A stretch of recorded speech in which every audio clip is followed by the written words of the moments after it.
Hello guys, চলে এসেছি নতুন আরেকটা কন্ট্রোভার্সি ভিডিও নিয়ে।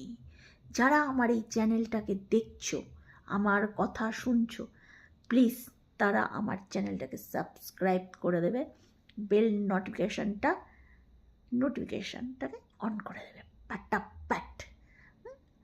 তো আজকে চলে এসেছি সেই শিক্ষিত ম্যাডামকে নিয়ে বলতে। ভীষণ শিক্ষিত, কিন্তু মুখে বাবা, মুখটা পুরো গাটার।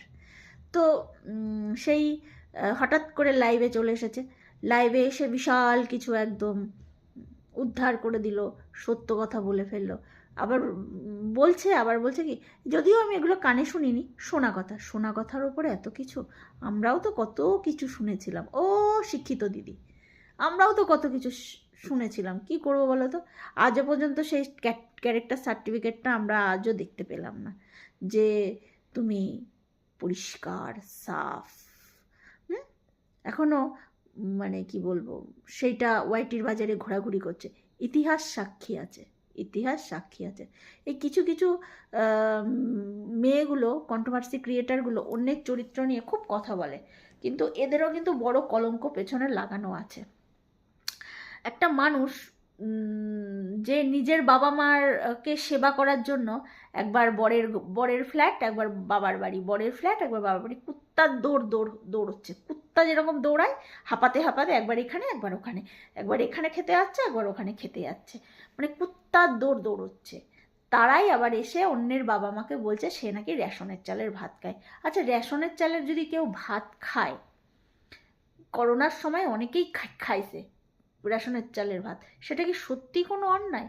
এই যে লক্ষ্মী ভাণ্ডার দিচ্ছে, সরকার দিচ্ছে, তাই বলে কি কেউ কোনো মেয়ে নিচ্ছে না? সবাই নিচ্ছে, অনেকেই নিচ্ছে। লক্ষ্মী ভাণ্ডারের টাকা তুলে কেউ খাসির মাংস খাচ্ছে, লক্ষ্মী ভাণ্ডারের টাকা তুলে কেউ সংসার চালাচ্ছে। তা সরকার এই সুযোগগুলো দিয়েছে, সবাই সাধারণ পাবলিকরা সুযোগ নিচ্ছে। এটা একটা মূর্খের মতন কথা না? রেশনের চালের ভাত খায় বলে বলছে ছি ছি ছি, বাবা আমাকে রেশনের চালের ভাত খায়। আধা সত্যি জানবে, ব্লগ চ্যানেল দেখবে না, কোনো কিছু ভেতরের খবর নেবে না, কি করবে, চলে আসবে। মানে কন্টেন্ট তৈরি করতে হবে না, ধামাকাদার ভিডিও দিতে হবে। যে এখন ট্রেন্ডিংয়ে আছে, ভাইরাল, তাকে নিয়েই তো ভিডিও করতে হবে, লাইভ করতে হবে, তবেই তো তোমাকে মানুষ পাবলিক দেখবে। নোংরামি না করলে কেউ দেখবে না। যেমন এই দেখো কি বলছে, 1600 টাকায় ক্রিম মাখে 200 টাকায় চুল ধয়, তাতে তার খুব ফেটে গেছে। কি বলছে সে, নাকি বলছে কি পেছনে ক্রিম লাগায়, মানে পেছনে ক্রিম কিভাবে লাগায়, কারা লাগায়, এ পুরো অভিজ্ঞ মাল। হ্যাঁ, এর লাগানোর অভ্যাস আছে, এই জন্য চট করে মাথায় ওটাই চলে এসছে। ক্রিম শুধু